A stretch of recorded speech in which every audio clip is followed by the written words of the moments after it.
Dear Patriots, before the news starts, please subscribe to our patriotic channel by clicking the subscribe button. Give us a thumbs up to this video. Don't forget to leave your opinion below in the comments section. Share the news on Facebook and Twitter so your friends see it. Thank you. Ben Carson just revealed what he thinks about NFL protests and it instantly went viral. Many people have reacted to the national anthem's protests. Secretary of Housing and Urban Development and former presidential candidate Ben Carson made a statement on the issue today. He followed up the comments from President Trump in Alabama.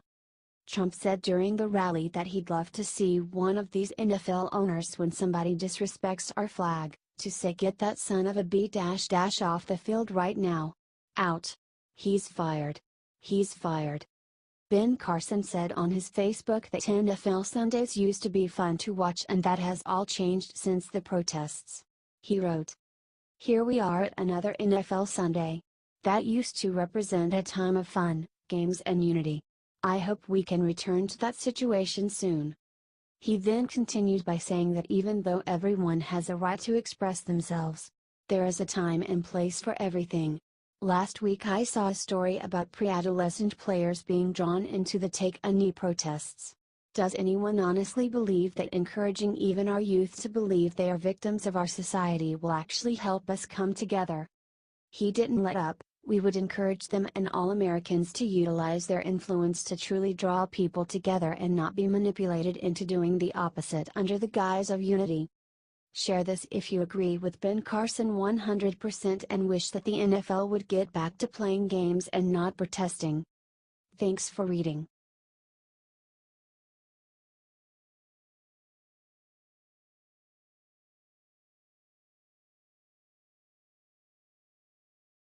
After Cowboys took a knee last night, Trump just came out and slaughtered them.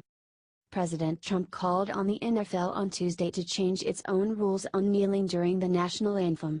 He then blasted the Dallas Cowboys during the protest during Monday Night Football. The NFL has all sorts of rules and regulations. The only way out for them is to set a rule that you can't kneel during our national anthem, Trump said. This is why you don't mess with Trump. He hits back hard. He then referred to the booing that the Cowboys got. The booing at the NFL football game last night, when the entire Dallas team dropped to its knees, was loudest I have ever heard. Great anger, the president tweeted.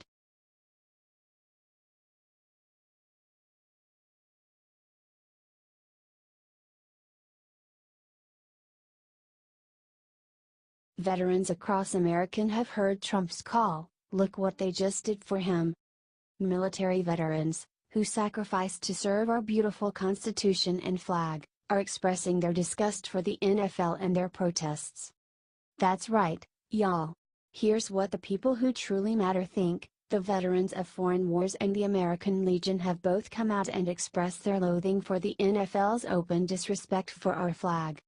Vietnam combat veteran Keith Harmon said this: "There is a time and place for civil debate, and wearing team jerseys and using sporting events to disrespect our country doesn't wash with millions of military veterans who have continued to wear real uniforms on real battlefields around the globe. We've treated NFL players as heroes for far too long. From now on, let's honor true heroes, like Harmon, and all the other men and women who have truly served." Get this, 28 teams/250 players disrespected our flag this past weekend. Are you still watching? American Legion National Commander Denise H. Rahan called the protests and the protesters misguided and ungrateful. Have they not noticed? Colin Kaepernick, the first baby to disrespect our flag, still is unsigned. I'll admit, I don't know a lot about his ability as a player, but I hear he's pretty good. But, as I understand it, he's still unsigned, and being avoided like the plague. And that's what we need to do, Patriots. Stand with our veterans. Avoid the disrespectful NFL like the plague. I know it'll be hard. We all love football. But this disrespect cannot be tolerated. Patriots, will you stand with our vets and president? H.T. The Daily Caller.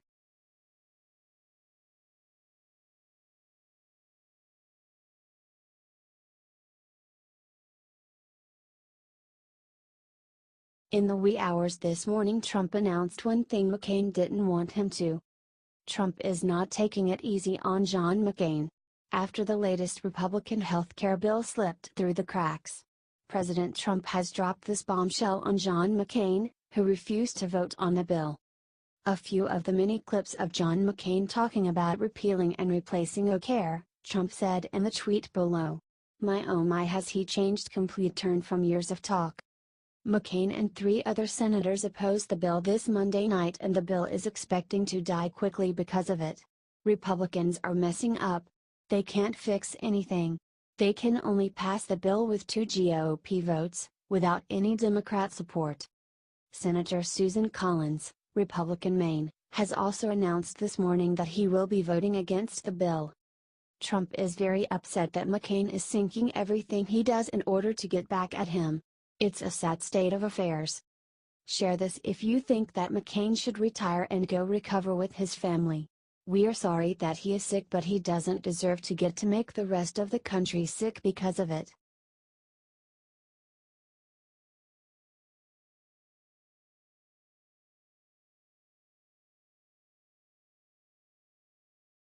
Just days after Trump's Alabama speech, Bannon showed up and did the unthinkable. It's been over a month since President Donald Trump decided to cut Bannon and all of his close allies from the White House. However, Bannon has been working overtime ever since then and finally came clashing with the president in Alabama this week. Everyone by now remembers Trump's big speech in Alabama where he went after the NFL. Technically, he was there to endorse Alabama Senate candidate Luther Strange. The problem is, not all Republicans like Strange. Steve Bannon decided to throw his weight behind Republican Judge Roy Moore. Now, this is where it gets strange. No matter what Bannon does, he will forever be attached to the name of President Trump. So, in an attempt to get votes for Moore, Bannon and Breitbart declared that a vote for the judge is a vote for President Trump. Obviously, this is very confusing and just plain incorrect. President Trump made it very clear multiple times that his man is Luther Strange. I mean heck, he tweeted about Strange before bed last night. The one advantage to them splitting the endorsement like that is you now have 2 pro-Trump candidates, but only one has the president's actual endorsement while the other is just using his name. Look, we have no dog in this fight personally. But, I am curious to know what you all think. Should Bannon be using Trump's name like that, or is he going too far now? Share this out after you comment and answer.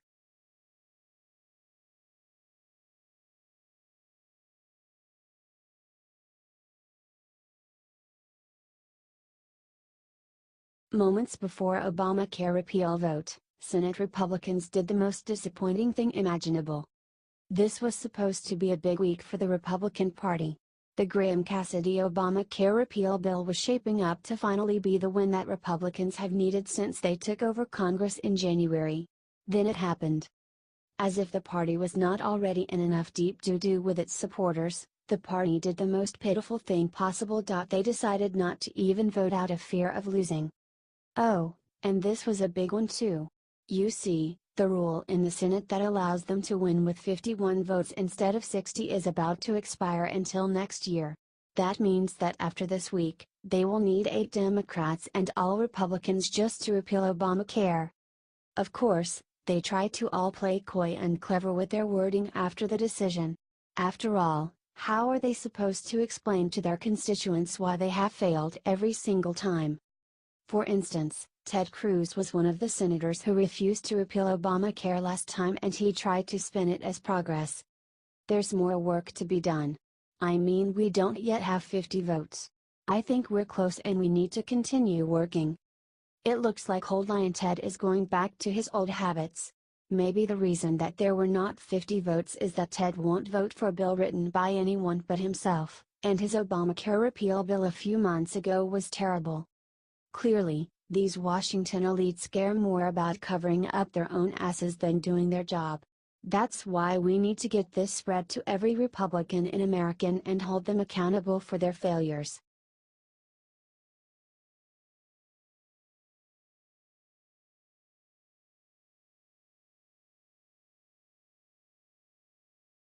Trump just unleashed his best plan yet to pound North Korea where it really hurts.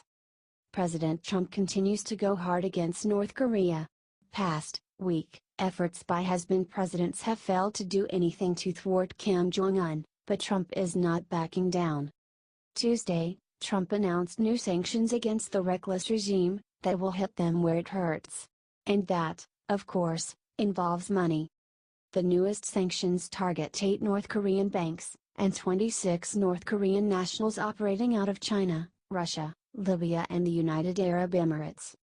Treasury Secretary Stephen Mnuchin said the sanctions are designed to fully isolate North Korea, in an effort to achieve our broader objectives of a peaceful and denuclearized Korean peninsula.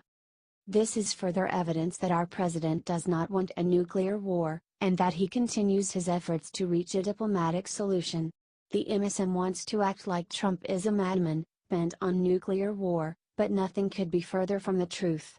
At the same time, he is fully ready to take Kim Jong-un on, militarily, if he fails to heed Trump's warnings. If you are proud of how Trump is handling the North Korea situation, please share this everywhere and comment "I support our president." H. T. The Hill